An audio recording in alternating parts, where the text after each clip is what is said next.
Okay, so this is the first presentation for this course, English for Young Learners. And I hope you guys can enjoy this discussion. And of course, you can share your thought, your opinion, and everything that we can discuss about today's topic. So before we start the presentation today, I would like to introduce myself and also my partners here. My name is Mutia Afifa and also my two partners. Can you guys introduce yourself also? My name is Roja Aziza. Okay. And the last is Mbak Isna ya. All right, thank you. And before we start, I want to ask you a very quick question, and you can think about what the answer for this question related to this topic today. So this question is, how many of you learning English at a young age? Can you answer that question, guys? How many of you learning English at a young age? Not. Me, Sorry, since kindergarten. 10. At Uh, 10, no, I learned 9, English 6, since kindergarten, Mbak. from kindergarten, yeah? Okay, very young, yeah? Okay, that's great.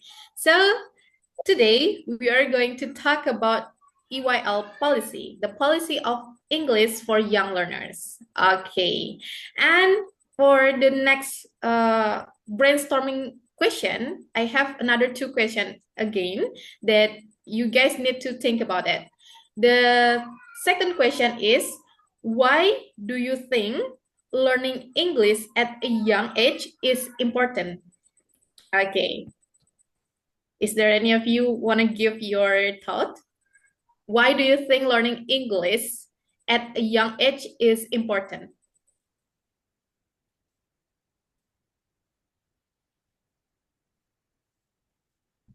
Anyone can answer this question? Why? Maybe me, Mbak Mutia. Mbak Mutia, can you hear me? Oh yeah. Okay, Mbak, go ahead. Okay. Learning English for young learners is important if they need it for their daily life. For example, for school, if they study in international school, if they plan to continue their study abroad, I think that's important. Okay, thank you, Mbak Sabrina. So it's important because for their future or for their future school or a future career or something like that. And is there anyone want to answer this question also? Why do you think English at a young age is important? Because for their future and also for the career, for the relation maybe, or for the link. Okay, so the next question or the last question before we start, what uh, challenges what challenges do school or teacher face when teaching English to young learners? What the challenges maybe?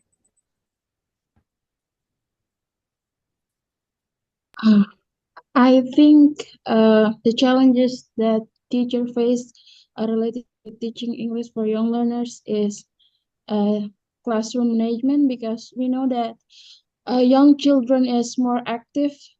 They have their own world, so it's hard for the teacher to manage them. Thank you. Okay, thank you, Mbak. Yes, that's a good answer.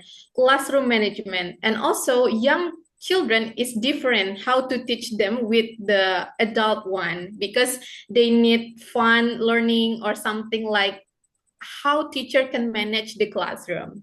Okay, thank you guys for the participation and also the answers.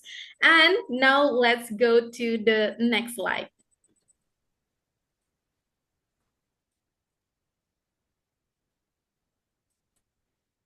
Okay, here we are going to talk today is about global EYL policies, importance of EYL policies, challenges in EYL policies implementation, recommendation for effective EYL policies in Indonesia, historical background of EYL in Indonesia, challenges in Indonesian EYL policies, and the last four will be explained by Mbak Roja, EYL policy in global context, EYL policy in non-English speaking country, EYL policy in English speaking country, and the last is the goals of EYL policy in global context. All right, so let's go to the next slide. All right, so in general, what is EYL policy? So in general, EYL policy is English for Young Learners, or EYL, refers to government or institutional guidelines that regulate the teaching of English to children, typically from early childhood to primary school. So give the highlight from early childhood to primary school. So the citation that we got from Kaplan and Baldauf, 1997, define language policy as a body of ideas, laws, regulation, rules, and practices intended to achieve the plain language change in the society group or system. And language policy direct what, why, and how teachers teach and students learn language, from Widodo 2016. So conclusion about the general meaning of EYL policy is like, it is the rules made by the government or institution to guide how English is taught to young children or to young learners. It also covers things like what to teach, how to assess the students. Okay, let's go to the next slide, please. Okay, so why EYL policy is important? Why we need EYL policy? The first thing is to promoting early language acquisition. So in EYL policy, it will children can learn language more easily when they are young. So the important is promoting early language acquisition. The second one is aligning with global trends. That's really important because today the massive of the technology can help students understand English and also help them to connect with the world. And the third is supporting national education goals. This is from Noonan 2011. Education national goals is like it will give the student in their future, as Mbak Sabrina said before, the better education and also like job opportunities, and they will knowing English and give them the open doors for the future careers. And the next is improving student confidence and motivation. And here, student confidence and motivation is really important when they learn English. Of course, it will improve the confidence and also their motivation. And the next is, or the last is, providing an opportunity for cultural exchange and global awareness. Okay, it helps children understand different cultures, not only Indonesia, but a lot of cultural in this world. Okay, so next, please. All right, so next we are going to talk about key component of EYL policy that needs to be understand what the key components of EYL policy. So this is from Garton and Copland 2019. The first one is curriculum design. So in English, especially English for young learners, the thing that we need to consider in this component in curriculum is the skill. What skills in English? Listening, speaking, reading, and also writing that we need to focus on. The second one is teacher qualifications and teaching methodologies. So teacher need good English and also teaching skills, of course, as Ma'am Lucy said before in the last meeting. And the next is teaching methodology. As we discussed before, children, because they are young, they will easily feel bored about the methodology if it's not really interesting for them. So teacher need to be fun, interactive, and also give them the chance to do something like what is it? Fun, something fun. And the next is how teacher understand about assessment strategies. So assessment strategies is really important because it can check the student progress. And the next is cultural relevance and also parental involvement. Why I always highlight cultural here, because in teaching and learning process, if we can give the learning process like understand their background, teacher will easily to get the value of the learning. And also parental support, like parents can help children practice the learning at home. And the last one is integration of technology. You know, is digital technology can make learning more engaging. For example, like game, what is it? The example of game Kahoot or Bamboozle or something like fun game that can use by technology. Okay, next slide, please. All right. Even though EYL policy is really important, but we need to know the. Okay, so I got 7 challenges here. The first one is teachers lack specialized training in early childhood language education. So we can denial that not all teachers are trained to teach the young learners, because this teaching young learners is tricky. So not all teachers are trained to teach young learners. And the second one is discrepancies between learning objective and assessment method. Okay, the next is resource limitation, further complicate implementation.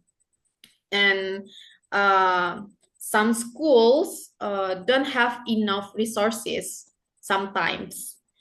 The next is frequent policy changes. Oh, that's really interesting to talk before. After this, frequent policy changes, especially in Indonesia, that will be discussed or be explained by my friend Isna after that.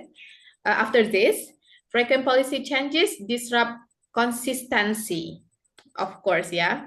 Policies change too often, making it hard to follow like a clear plan.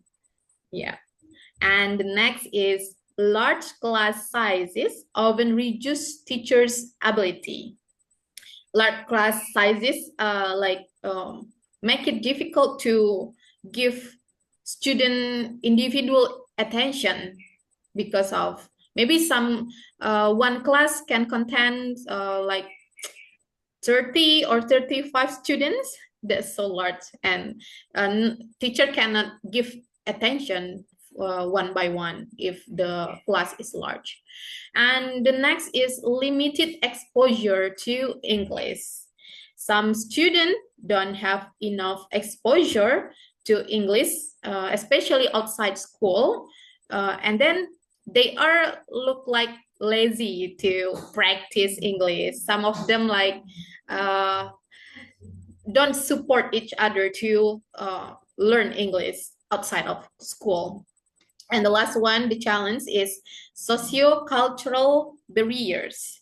So here, like the challenges in EYL policy. And next slide, please.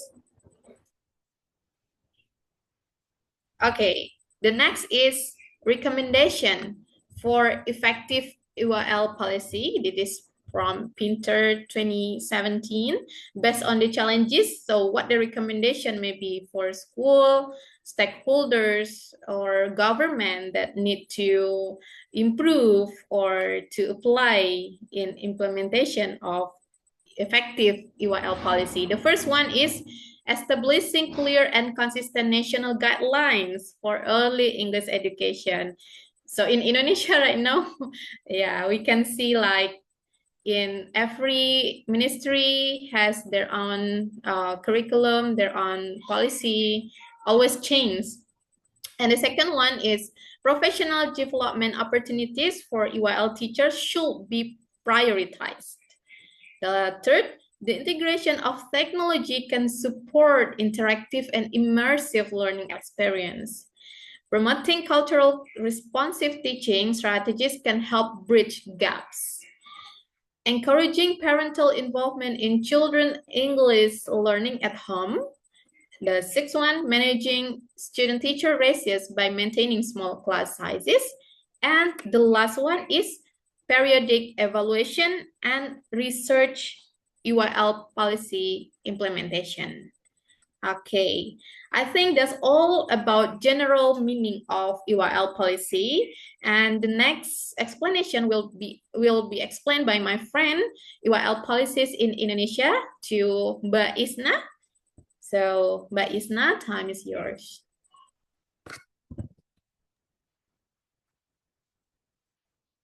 Okay, thank you, Mbak Muti.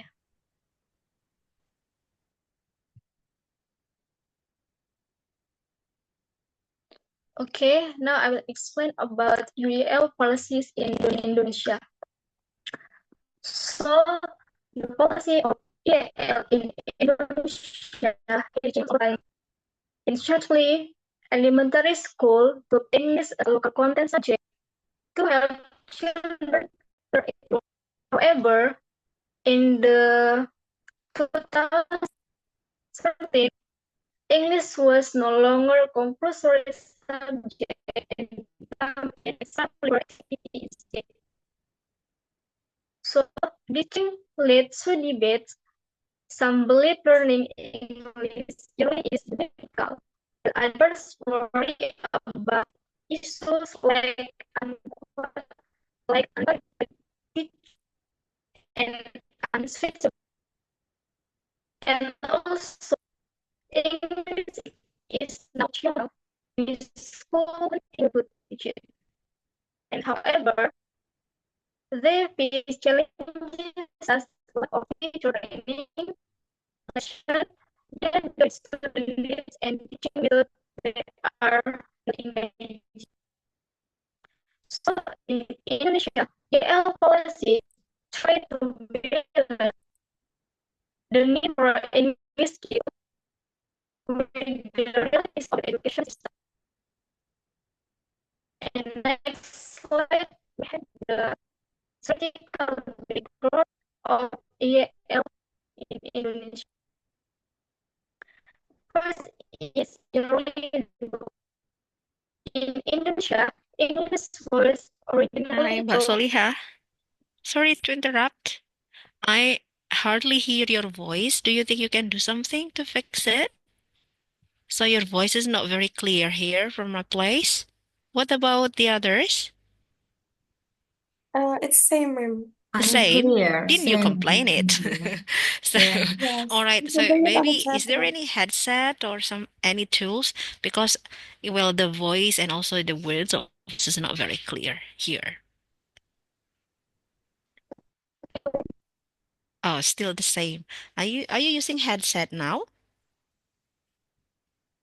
Are you no? All right. Or are you using your laptop or mobile phone? Using my- Sorry, your laptop. Yeah. Or maybe is it possible if you turn on your mobile phone and then use the audio, to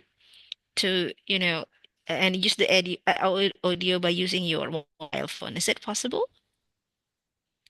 So like you Yes, logged ma'am. in with two devices. For me here, I cannot get I cannot get anything. Yeah, no worries. It happens. Yeah, let's try it. Yeah. Okay, Are you in your room or are you in the class? I, um, All right. Okay. It's all right. Let's try to fix it.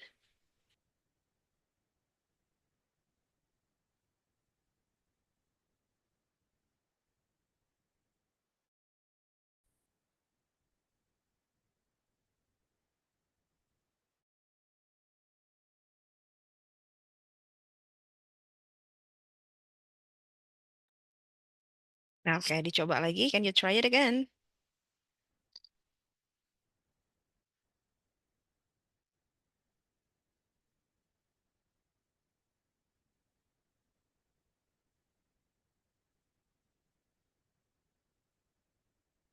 Okay, Mbak Solihah, are you still there? Are you still there?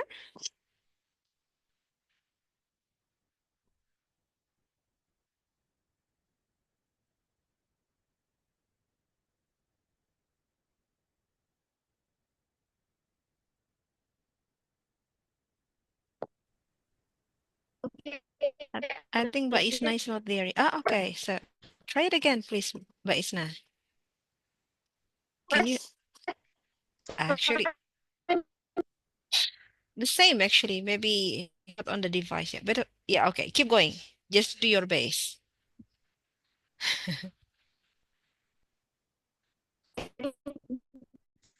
Okay, try it again, please. Yeah.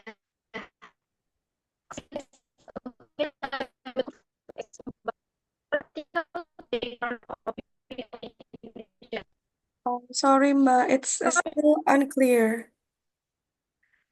Or maybe you can turn off your video. Let's see if it Yeah. works. Turn Let's off your turn off video. the video. Let's try it. Ya. Mbak Isna, dimatikan videonya, can you? Yeah. Okay. Okay, Mbak Isna, try again. Yes, ma'am. All Yeah, right. that's I better. think Okay. it's quite clear, ma'am. Yeah, okay. Continue, Mbak Oh, Isna. sorry, ma'am. No Sorry, problem. guys. Sorry. Yeah, Okay, now, no problem. Yeah, okay. Please continue. okay, guys. Now I will continue to explain about historical background of UAL in Indonesia. First is early development. In Indonesia, English was originally taught mainly in secondary school. However, as a global demand for English skill increased, it was introduced in elementary school.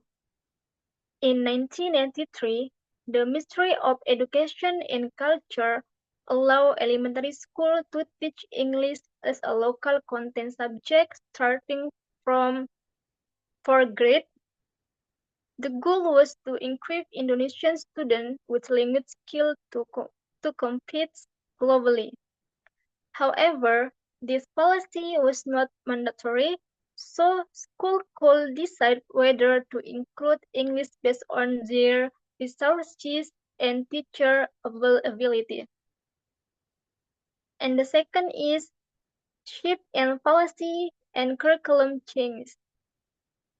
So, in 2013, UEL policies changed significantly with the introduction of Curriculum 2013. English was removed as a compulsory subject in elementary school and became an extracurricular activity. This decision was based on concern that learning English yearly may interfere with student mastery of Bahasa Indonesia, which remained the national language and a core subject in primary education. Despite this change, many private and international schools continue teaching English, recognizing its importance in global communication and higher education. And last is current trend in UEL implementation. Due to increasing demand from parents and society, many schools still offer English as an elective subject or extracurricular activity. And also, however, there is no standardized national curriculum for UEL, leading to differences in teaching methods, material, and assessment system. And this make inconsistency create unequal learning opportunities. Some schools provide high quality English program, while others struggle with resources and teaching effectiveness. Currently, discussions are ongoing about whether English should be reintroduced as a compulsory subject in elementary school.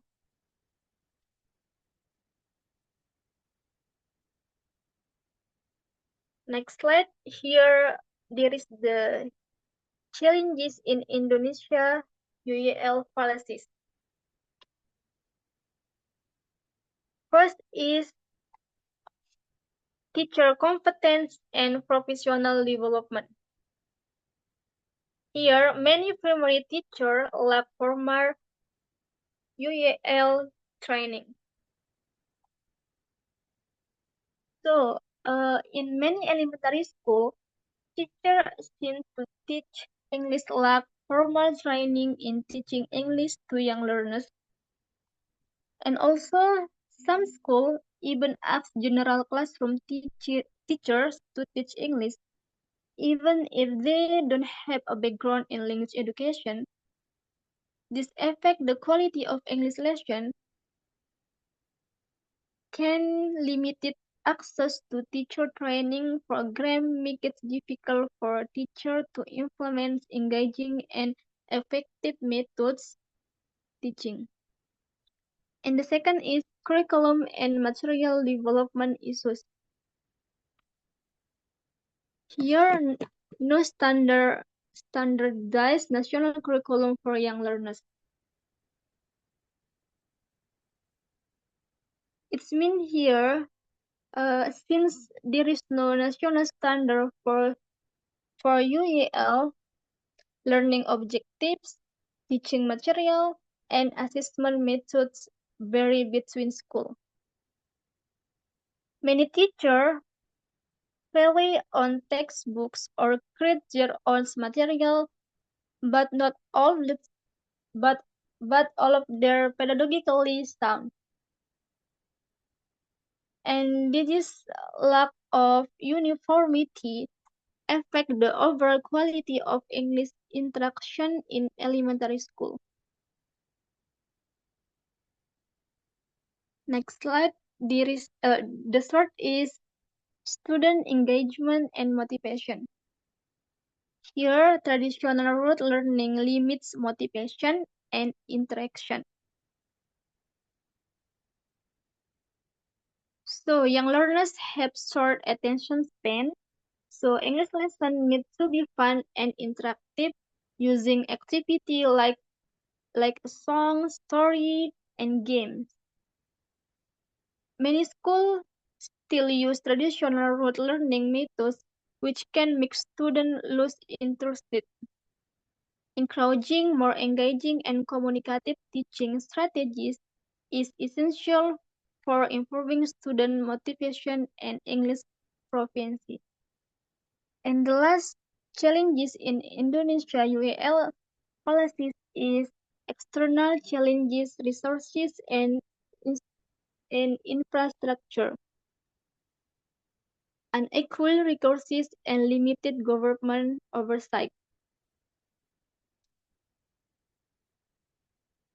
Schools in urban areas usually have better access to English learning resources, such as multimedia tool, well-tried by the teacher, and supplementary learning material. In contrast, rural schools often face challenges like a lack of English textbook, limited technology to access, and also since English is no longer a core subject, the government provides a little oversight of UEL program. Schools that choose to offer English must manage independently, leading to inconsistent quality across different regions. Maybe that's the explanation about EL in Indonesia. So I will give back to the moderator. All right, thank you, Mbak Isna, for the explanation about EYL policies in Indonesia.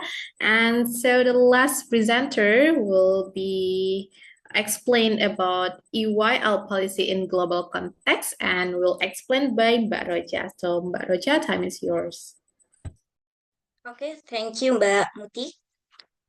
Okay, the next explanations we are going to discuss is about EYL policy in global context. In today's modern era, many countries started teaching English to children with the main goal of increasing global competitiveness in the future.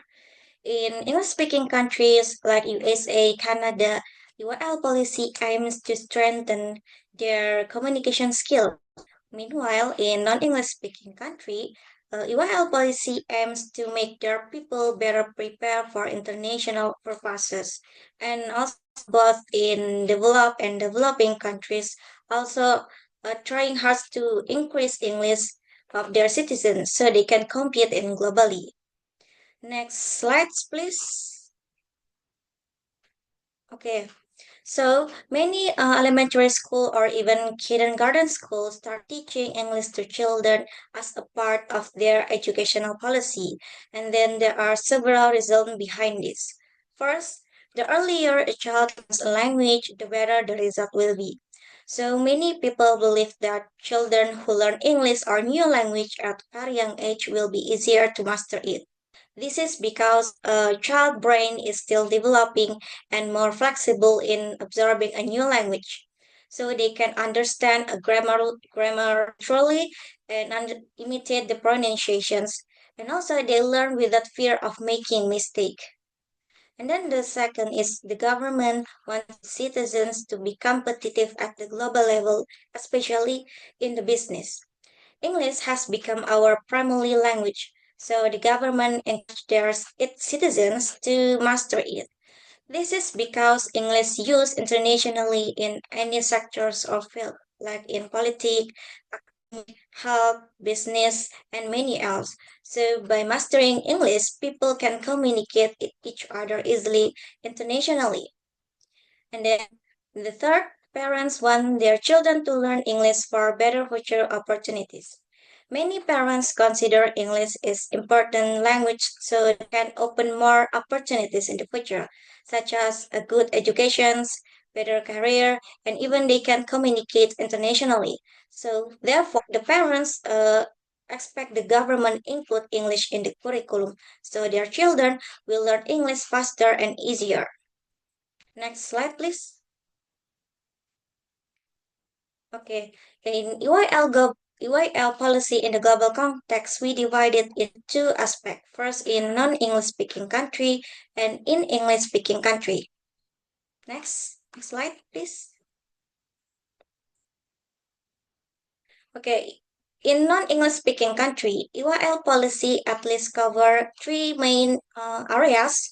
First, lowering the starting age of learning English. Some countries prefer teaching English to children at the age of 6 or maybe even 3 because this will help the children to get the language knowledge effortlessly and faster because it's similar like learning how to ride a bike. The more we practice as a child, the easier it becomes. And then, for example, like in the Thailand and or in the Vietnam, they start learn English at the age of 6.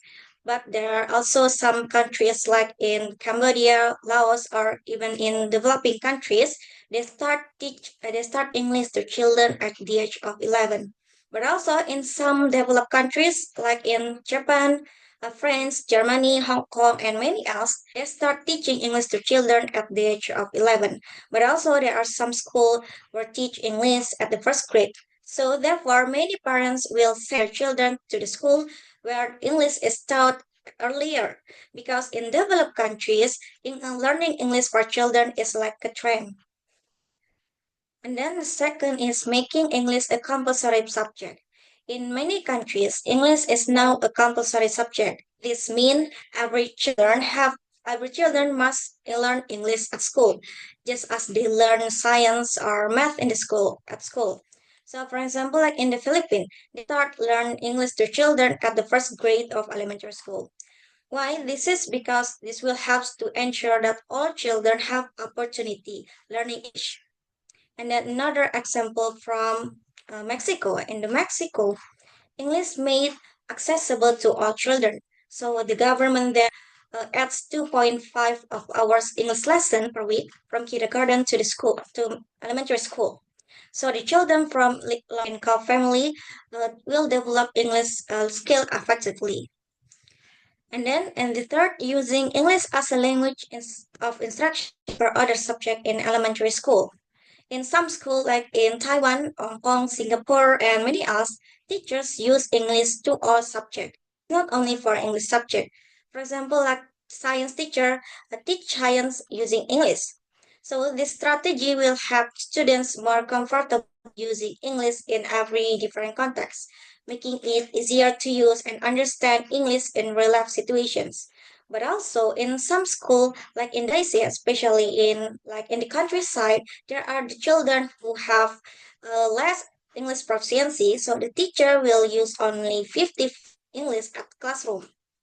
And also a unique strategy from the Brunei Darussalam, where they teach all subjects using English and Malay at the same time. Next slide, please. Okay, in English-speaking country, EYL policy is the same as their language policy. So as we know, English is their national or formal language. So the children will start learn English at the age of 3 to 5 years old, or maybe when they first time to speak. And then in this EYL policy in these countries focus on communication skills. So the government emphasized that the effective and good communication is crucial in these globalizations, especially in this country, because in these countries there are so many developed countries. And also, however, there are some countries like in Canada, Scotland, Australian, and many others, there are still many immigrants who still maintain their native language as their formal language. So to ensure that all citizens speak English well, the government implement EAL program or English as additional language. So the children from the multilingual family, they speak as well while also maintaining their native language. Next, please.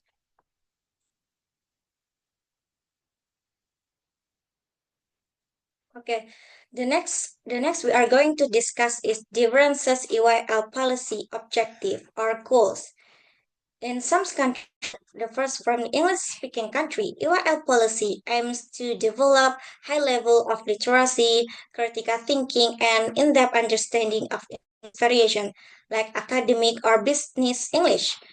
Meanwhile, in non-English speaking country, EYL policy aims to improve the basic communication skill for prepare their student or their children in international field, especially better getting opportunities. So overall, English speaking country EY policy aim focus on communication skill, advanced literacy.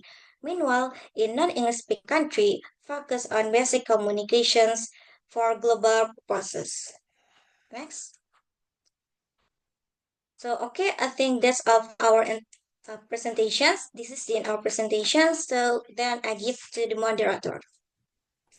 All right, thank you very much, Mbak Roja. Explain about EYL policy in global context. All right, that's all about our presentation today, everyone. And in conclusion, about EYL policy, like EYL policy plays a very big role in shaping how children learn English, and also there is like challenge the opportunities, but overall, maybe we can improve like the policy as a teacher for the future, or maybe as a government maybe can improve that policy for the better education. Okay. Thank you for listening. And then the next session, maybe first Q&A session. We open 3 questions. You can ask about EYL policy, everyone. So, is there any question, guys, related to EYL policy?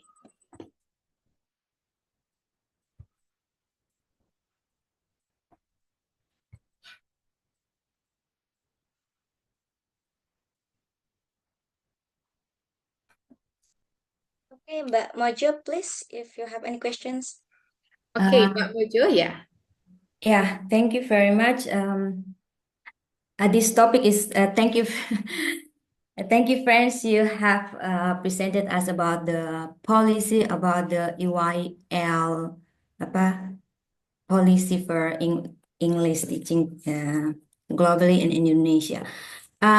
This is actually interesting topic for us to be discussed, and you have told us about the impact of the policy too, and the impact positive, and then also the challenge of the policy.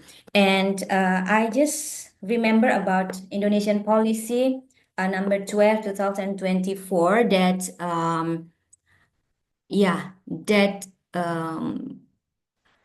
make English as a compulsory subject at primary school, right? And it can be started as an obligation, so a compulsory subject started 2027. So, but now it is still be an elective subject. It means that Indonesia, the government have given us an opportunity, stakeholder, teachers, to prepare schools to implement the subject. Yeah, for me, in my perspective, right, this policy maybe have a significant or positive impact to the schools in the urban area, like Jakarta or kota-kota provinsi ya. But for the rural area schools, you have told some the challenges like the lack of English teacher, and then the teachers in the area have struggling with the local language, with the literacy, etc. Yeah, and this maybe become our responsibility to think how to help the government or to help the schools also, so they can they can implement English. They're ready to implement English as a compulsory subject in 2024. And then, guys, I actually do not asking question, but I just want to invite you how to respond this situation, because this is about the policy and we can discuss about this. Yeah, right now. How we respond this situation. Yeah, as I said that in urban area, urban school, it has significant impact. But for rural area, I don't think so. And then is this, yeah, to make the compulsory subject to be ready, yeah, to be ready. I think the government will need to provide much resources, cost money for resources, right? Yeah, it is in my perspective that to make the schools ready to implement English, the training teacher, provide the material, and then provide a teacher also to be there. It need cost, right? But the I worried about the output. I mean, because government provide much cost for that, but the subject just taught is just taught for 70 minutes in school, and it is will it be significant or in vain? Maksudnya sia-sia kayak gitu. Yeah, I worried also about it because I remember the Piaget said that children will learn something from their environment, right? So if they just speak English or learn English only 70 minutes per week, and then they come to home and they don't speak English, yeah, I worried that English will be in vain. Yeah, so I think maybe in community must provide also the boot camp community, but again that when you provide a community camp, it also need cost. Yeah, that's all. That's all, Mbak Mutia and friend. Okay, thank you, Mbak Mojo, for the explanation, also the question. Maybe not question, yeah, but discussion about it. The conclusion of your question is like what the challenges and opportunities of implementing English as a compulsory subject in Indonesia, especially for primary school? No. I just make sure how we respond this. And Oh, how we respond this situation, and maybe we can provide some solution ke? Gitu ya. okay, Yeah, yeah. some How to solution or ideas or anything lah to solve the problem or to mencegah something that bahasa Inggris yang kita sediakan nanti itu tidak sia-sia for them like that. Okay, so how to respond this situation as a student, yeah, in master degree. Yeah, that's All right. right. Okay, thank you, Mbak Mojo, for the good question. And to the second question. Wait.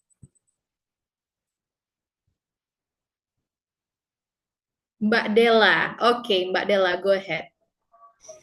Okay, thank you, Mbak Muti. Here I want to ask about what do you think interactive teaching methods such as songs and games are more effective than rote memorization in teaching English to children, and why? Sorry, Mbak Della, my laptop is freezing for a while. Can you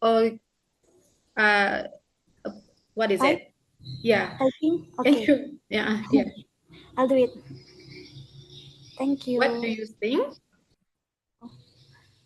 What do you think? Do you think interactive teaching methods such as songs? Should Yeah. I type only on the chat book in the chat book Oh, chat box. Okay. box? Yeah. Okay, thank you, Mbak Della. All right. Welcome. the last question before we answer the question.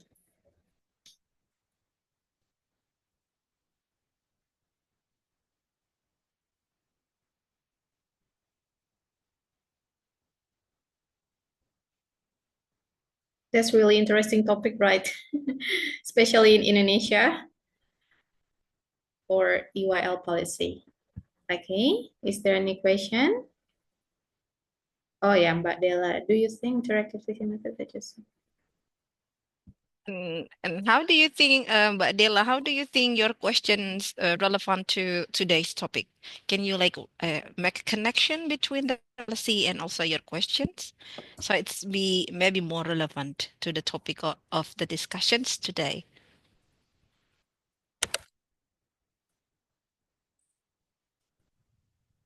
So I mean, so if then those things you mentioned, for example, songs and games, including memorization, all have a specific role, yeah, in a certain area. How should the policy manage this, yeah, or formulate the rules concerning with this? Probably like that, yeah, because the talk is about the policies, yeah.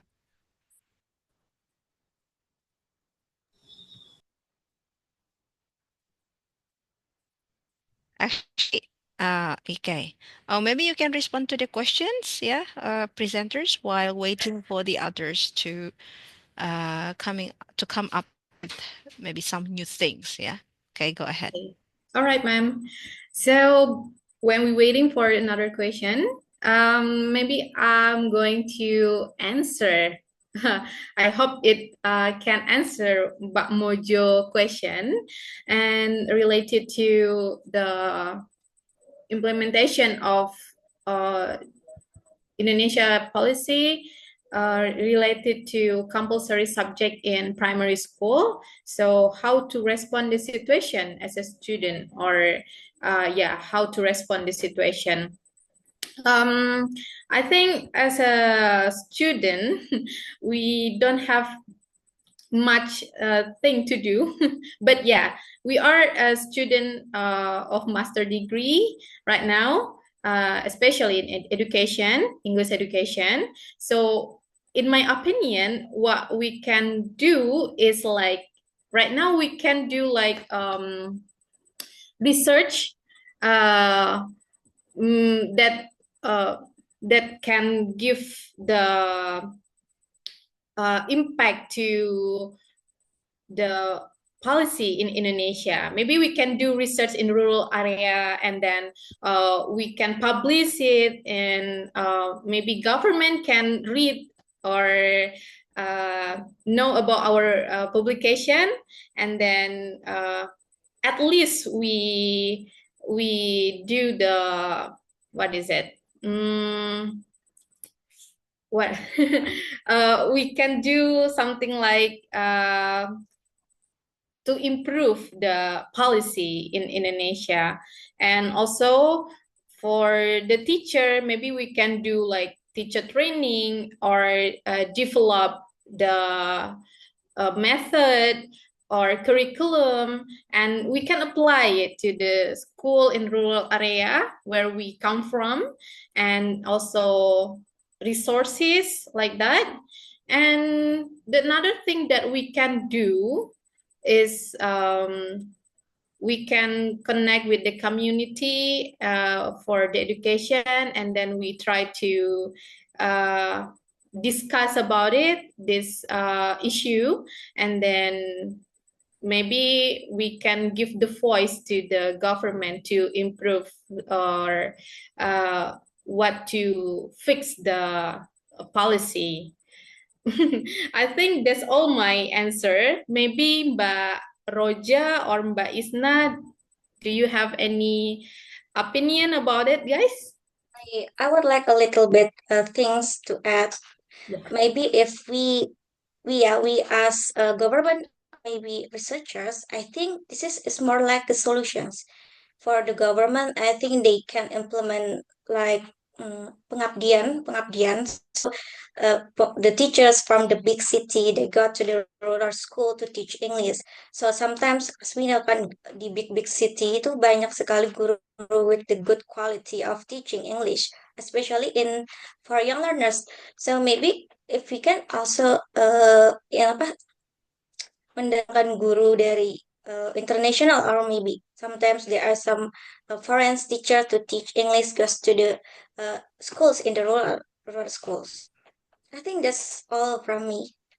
Yeah, thank you, Mbak Roja. And also, I want to give any addition also related to Mbak Roja also said about maybe technology. Technology can give more opportunity to every student, even maybe to mendatangkan guru dari luar agak susah, we can use the technology like the application that can connect with the people around the world. So we give the guide to the student, give them the introduction, how to use the technology, how to use it more, lebih memberikan manfaat kepada mereka, and also the opportunity. So mereka tidak mengeluarkan banyak biaya juga, mereka bisa mengakses pengetahuan lebih banyak dan juga bisa berkomunikasi dengan orang luar, especially for native speaker, and then they can improve their English. Yeah. And Mbak Isna, is there any opinion about this question?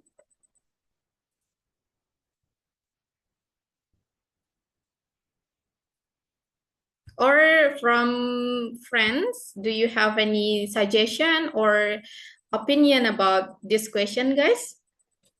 Feel free to give your thought.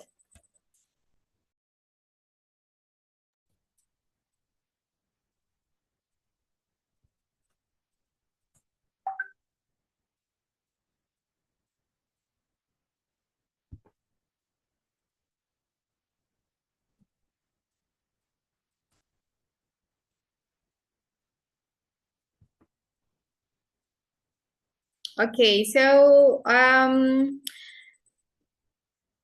if there is no other's opinion or suggestion about this question, maybe we can go to the next question from Mbak Della. Mbak Roja, do you have any opinion about it? Interactive teaching method? I'm sorry before, I think my question isn't nggak masuk ya di materi hari ini, kurang nyambung gitu ya. So I just want to ask your opinion like that. I think, what do you think the interactive teaching method such as song and games like that? Yeah, that's okay, Mbak Della. Maybe we can answer this question also. Yeah, it's okay. Tidak nyambung, nggak apa-apa. But that's a good question. But let's frame it by the topic that that's a very good question. For example, if theoretically the use of a song, blah blah blah, in English language teaching is good, so should policies respond to that? Yeah, apakah harus diatur atau no? That's kind of thing. Yeah. Okay, ma'am. Thank you, ma'am. I'm sorry. Yeah, no problem. Yeah. Thank you. All right. So let's read again the question from Mbak Della. Do you think interactive teaching methods such as song and games are more effective than rote memorization in teaching English to children? And why? I think this is the answer, yes. The interactive teaching method for like song and game can give more effective to teaching English, especially as I said before, culturally responsive teaching or culture, what we can connect with student culture we can also use song or games that related to their background. So it will more fun for them to follow the learning and teaching process. And also it can increase their motivation also, because song is really fun, right? They can sing together, and or they also can dance together. They feel fun because student young, especially for young learner, they usually feel bored when learning with like passive learning, so they want active learning, something like that. And also song can give like meaningful learning for them, because they feel happy, and also can increase their vocabulary, and something like give their confidence also, maybe. Maybe Mbak Roja, is there any additional answer? For me, I think children as naturally they love playing. So I think interactive teaching method or strategies like a song or game is very important, because the children they can play and also while studying or learning language, especially if we teach with the monotone or passive teaching strategy. This will hard for children to observe the language shape features, I think. Yeah, that's it. Yeah. Also, song can improve their memorization, because, for example, like the vocabulary, and yeah, it will be interactive teaching method. Okay. Is it answer your question, Mbak Della?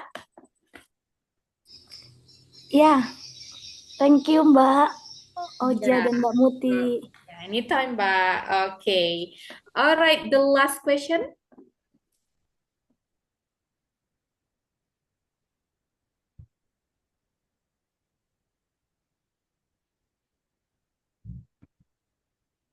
The last question from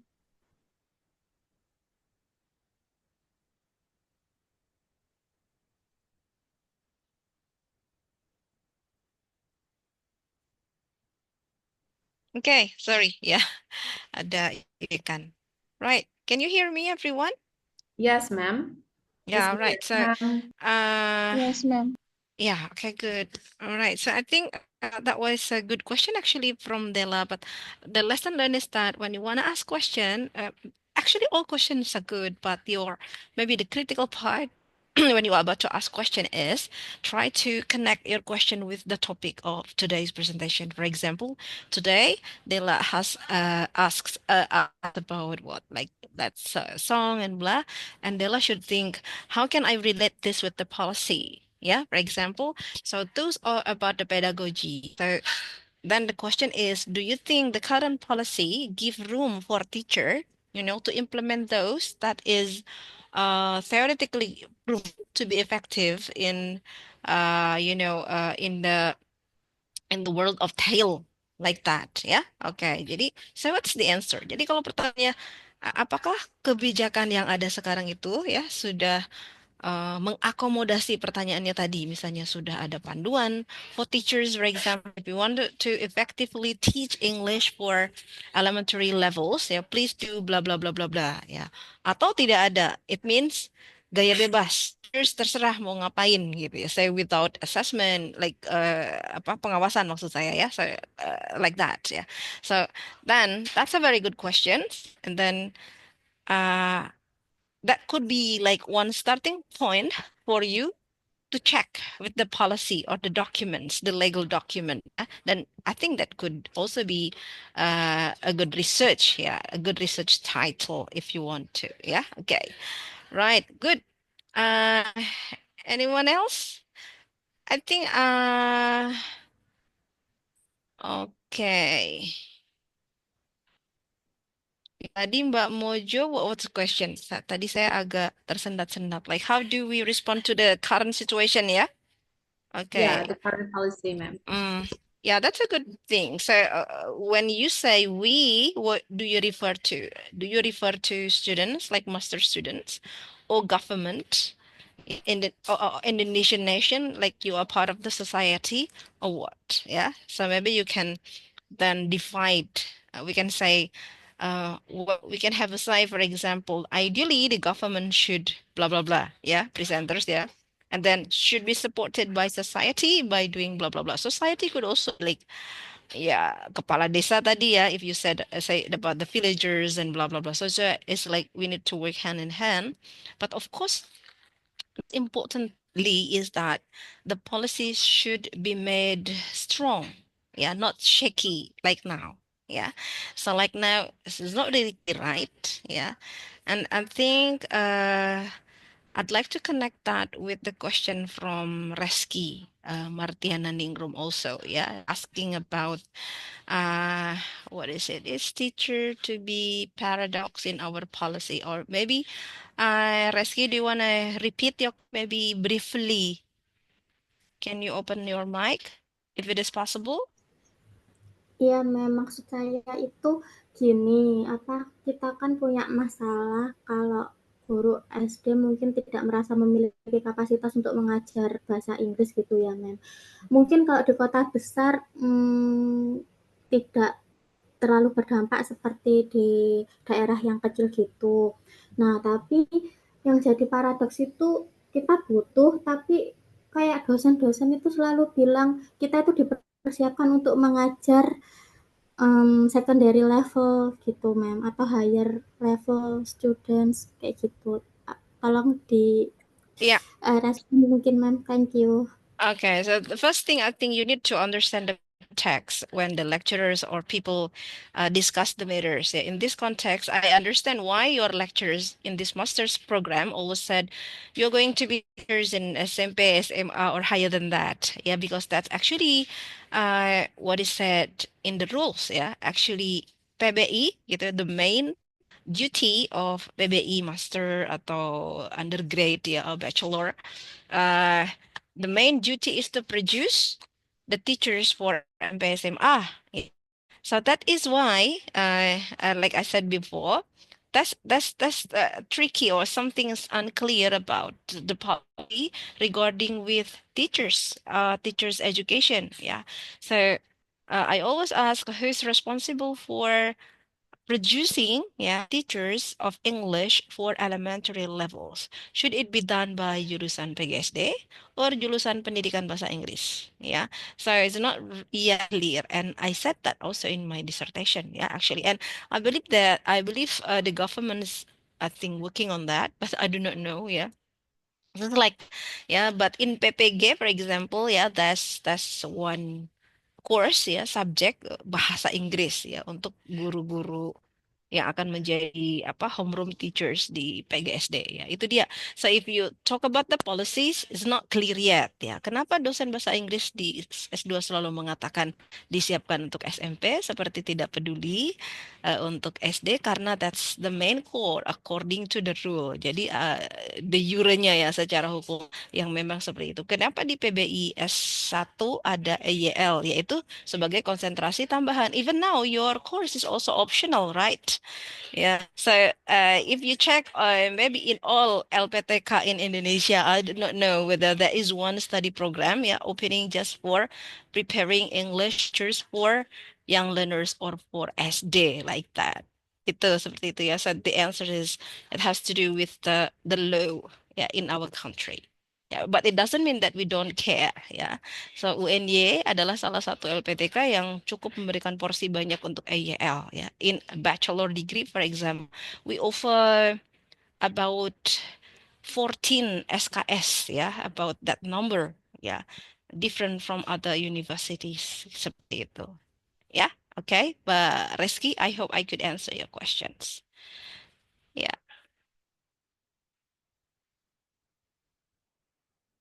Yeah. Anyone else? Oh, presenters, maybe how do you feel after you present these materials? Do you think you can gain a new insight from reading Garton work? Maybe reading the survey from British Council. Ya gak? Can you say something about the impression or maybe your reflection, yeah, after you read the materials about policies and also after you did the presentation just now? Okay, ma'am. So as a presenter, of course, we looking for the material before that about English policy or EYL policy in global context and also in Indonesia. I feel like interest in Indonesia right now because every ministry changes always change the rules or the policy. Like before, when Pak Nadiem, Kurikulum Merdeka, and right now, deep learning or something like that, it will be also different policy. But for EYL, as our friend said before, EYL policy in Indonesia is really important, especially to promote the English for young learners, to promote high order thinking skill. And also, I feel like, yeah, unequal access to EYL because of the policy, like the metropolitan cities, and also the village is different, rural area is different. And yeah. Yeah, okay. Yeah, thank you. Well, enough for now, yeah. So maybe commenting on the presenters, one thing that maybe I missed from your presentation or I wasn't fully, in my mind when you explain about this, but actually when you talk about the policy in Indonesia, yeah, you need to trace, yeah, the law, yeah. Did you mention that already atau belum? Not yet, ma'am. Okay, so apa is the policy? What is policy, and how do we know? So if you talk about the policy, you need to talk about the law. Yeah, okay.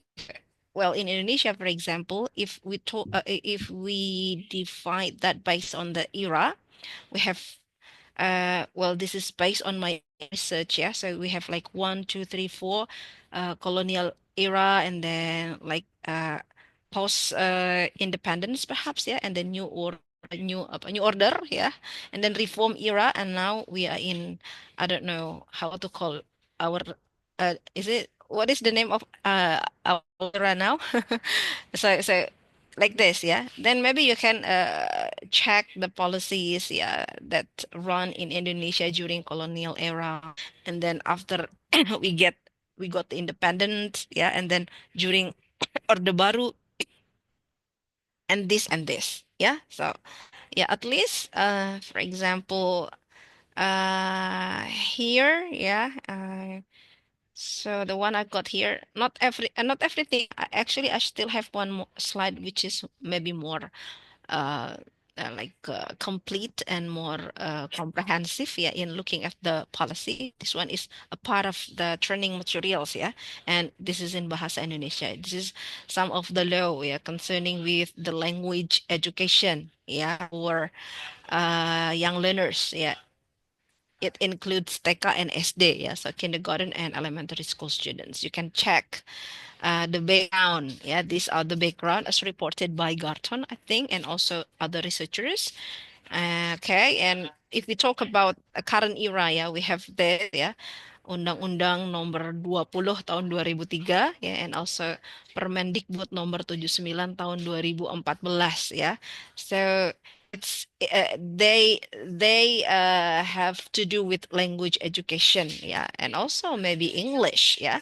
So here in 2003, yeah, the law said, yeah, it is important, yeah, to have like global awareness, yeah.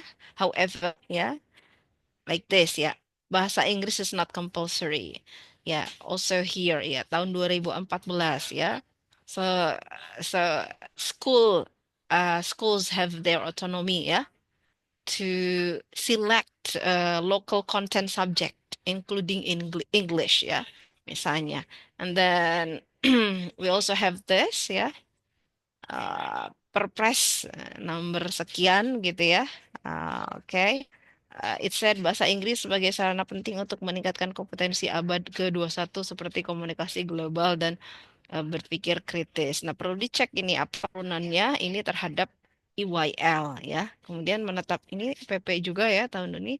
Kemudian ada juga di Renstra. Ini policy. Nah, Renstra rencana strategis kementerian ini juga masuk ke dalam policy ya, kebijakan-kebijakan. Dan mungkin ini yang terkenal sekarang ya. Oke. So Permen nomor 12 mengatur bahwa bahasa Inggris menjadi mata pelajaran pilihan di tingkat SD mulai 2026 dan akan menjadi wajib pada tahun 2027 Proviso ya. Oke. Oke, Kumer ya. So, ini yang disebut dengan policies ya, teman-teman gitu ya. Dan mungkin kalau policy itu kata yang abstrak, so at least you can see that from here ya. Ada nggak ya yang lain? Nah, ini misalnya ya. Oke, kebijakan bahasa Inggris untuk anak di Indonesia. At least we have these three popular curriculum.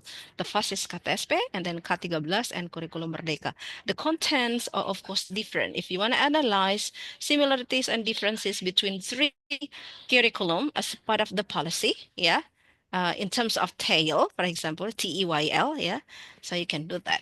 KTSP bagaimana? Dan I think there are some researchers already did that, but of course if you want to do that again, yeah, because now we have like current curriculum, yeah, that's also possible for you ya, untuk membandingkan tiga atau mungkin Kumer plus ini ya atau apa namanya ya, kurikulum nasional or what.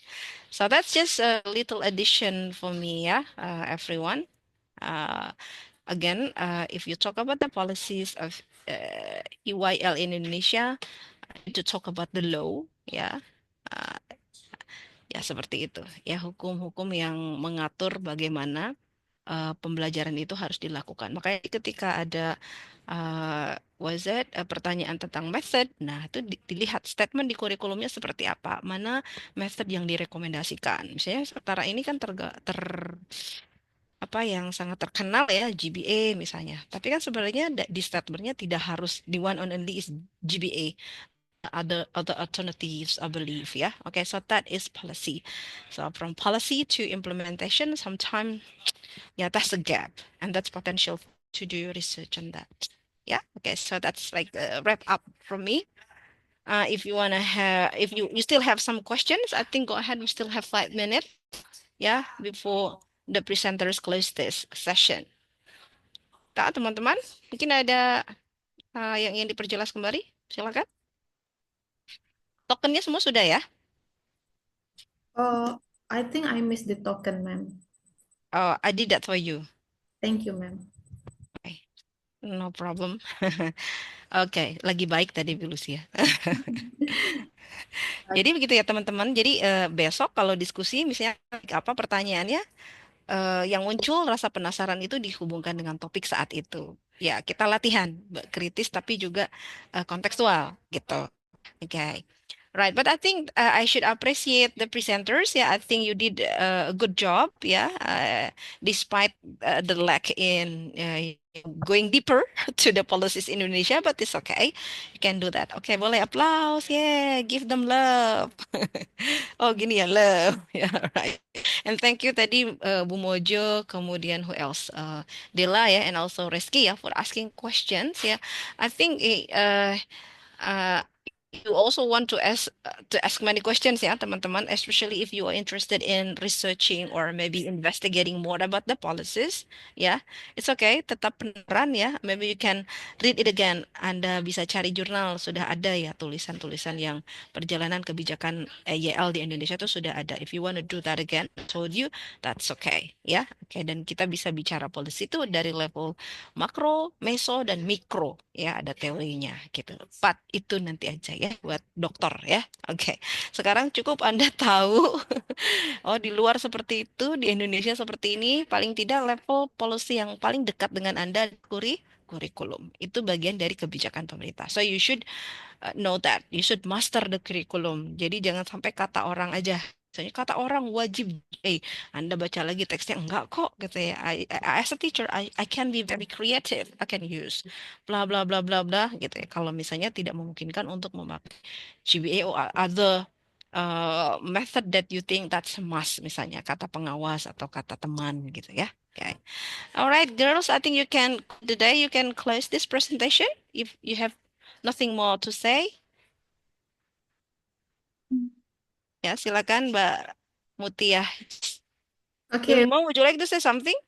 Um, it's gonna be like something coming out in my mind just now, ma'am. I think we can still see the good things from the what's that? Inconsistency of the standardizations curriculum in Indonesia, especially in EALs. Since like we can see the business thing here, so as the teachers to be, if we cannot change the what's that, the policies or something like that, we can create an English course for young learners, and it's gonna be like a money for us, right? So it's still like memanfaatkan keadaan. And it's Yeah. still That's the have a silver lining, yeah. yeah, it's still good to have an impact for the students since they didn't get any proper English in their schools, then they will get it outside the schools. And yeah, Yeah. they can learn from us like when we open the course for young learners. Mm-hmm. That's still the good things about the yeah, getting the inconsistency of the government itself, I think. Oke, Ilma ketahuan paradigmanya nih pragmatisisme ini. No, just joking. Yeah, no Cannot do problem. Yeah. I mean, yeah, we cannot do more in the Yeah, policies since we are not the part of Kemendikbud or something like that, I yeah. think. That's Uh, a bright side of that. But again, yeah, that's a good point. Yeah, so if you always see like the other sides. Yeah, this is not an unpleasant situation, but maybe as an English teachers, yeah, you can, how can we deal with this? Maybe that's also a good point.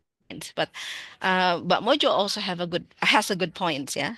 So when you not just thinking about yourself, if you just think about all children in Indonesian context, yeah, maybe you can feel like, oh, the policies is not really fair enough, yeah, for everyone. So that's why I think yeah, teachers is not only the one who enjoy the policy. I think you should also actively maybe support the government ya. Ya kita nggak bisa juga jelek-jelekin terus kan. Let's support the government the best we can gitu ya. Kita sebagai akademisi dimintanya apa-apa ya, let's do that ya. Let's do that. Misalnya punya kemampuan melatih guru-guru yang lain, ya. Kalau melihat guru yang mungkin menurut Anda tadi rote learning itu bukan berarti buruk ya, cuma dilihat konteksnya ya.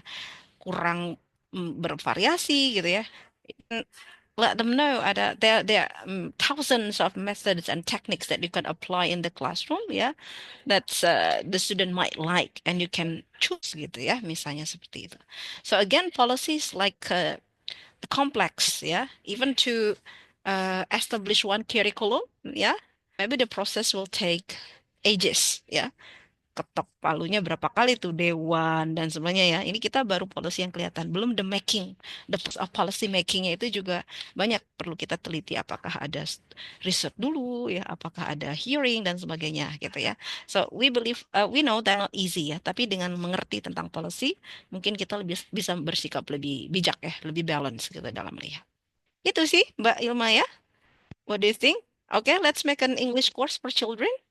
Nah, bikin nih English for Ramadan nih, bisnis ya, English for Lebaran ya, oh, English for Christmas ya misalnya. Ya daripada gabut misalnya, yuk belajar bahasa Inggris sambil puasa gitu ya sama Miss Ilma gitu. Iya Kak. Ya kan dari mana Win atau Stein ya Ilma itu? dari UIN, Win. ma'am. Iya kan tuh, bener kan English for Ramadan ya. So you can be more solih dan solih and also be better in English ya when you learn with me for 2 weeks during Ramadan. Ya why not ya? Nanti direkrut di teman-teman yang lainnya jadi guru ya. Atau bisa online ya kan libur tuh. Awal awal bulan aja udah libur tuh. Pasti gabut main game ya. That's a good opportunity for you. But the thing is that you should also learn how to make like online learning for kids ya and blah and blah. Managing the program. Ya, bisnis enggak cuma modal nekat ya enggak. Yeah, Oke, exactly. atau bisa bikin skripsi tuh judulnya itu, create program tuh ya. Oke. Ya, itu ya. Alright. So thank you ya Mbak Ilma. Ya, silakan presenter, I give it back to you. Thank you, Ma'am Okay. Lucy. Thank you, Mbak Ilma. Okay, related to Mbak Ilma statement before, to be honest, ma'am, I joined this course also. There is a plan to make my platform also.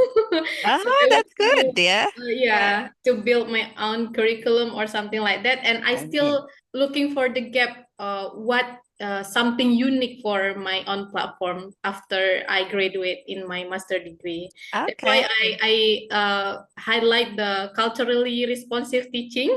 Yeah. Maybe it can be more, yeah, unique for Yeah. that.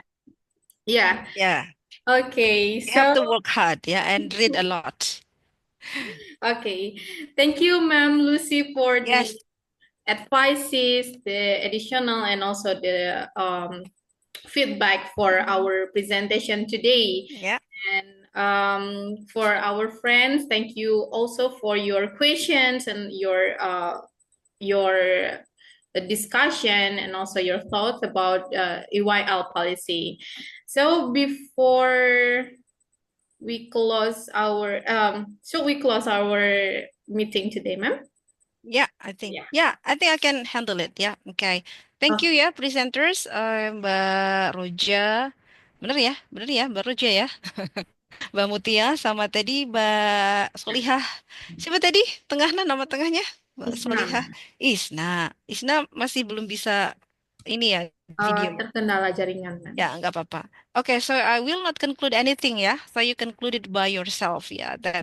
But the thing is that yes, policy is very important, and we need a very strong, solid, yeah, policies, yeah, that may be informed by not only one parties, yeah, but also many parties, not only government but also academia, maybe society, yeah. So they need to be involved in the making of the policies, including you, yeah, student, teachers, and blah blah, and also informed by research. Yeah, okay, that's what I can say about the policy to end this discussion. Yeah, which is which is very interesting, I believe. Yeah, so I hope I could see you again next week. Yeah, I hope we can do that offline. Yeah, okay. Nggak libur kan ya awal puasa? Masa kampus libur? Kamu mau liburan kayak anak TK? All right. So who will present next week? It's about curriculum, right? Siapa presenternya? Next week. Rizky? Oh, No? no. Lupa. Oh ya, nggak apa-apa. It's okay. Mbak Ica, Mbak Intan, and Mbak Hana. Okay. Yes. All right. Good luck, yeah. Okay. So if you are not sure about the materials to please, you can also consult it with me, yeah. Okay. Well, everyone, thank you so much for being here, ya. Yang tidak on cam, saya yakin Anda juga menyimak dengan baik ya. Tidak rebahan ya kan? Ya, Mas Tidak, Yogi. ma'am. Ya, siap-siap ya. Ini bulu sih sudon aja gitu ya. Mas Yogi bolak-balik tapi apa on cam terus ya. Thank you. I really appreciate that. But I also can understand the situation when you cannot open the camera because it did happen to me. Often and often. Yeah, okay. Again, thank you. I'll see you next week. And please, as I told you, so next week is not supposed to be the forum to learn from your friends, but for you to reinforce your knowledge and understanding about the curriculum. So please read something, yeah, about the topic and materials prior to coming to the class. Okay? Thank you, everyone. Goodbye and good luck. Assalamualaikum Thank you, warahmatullahi ma'am. wabarakatuh. Waalaikumsalam. Goodbye. Waalaikumsalam warahmatullahi wabarakatuh. Ma'am. Bye. Bye.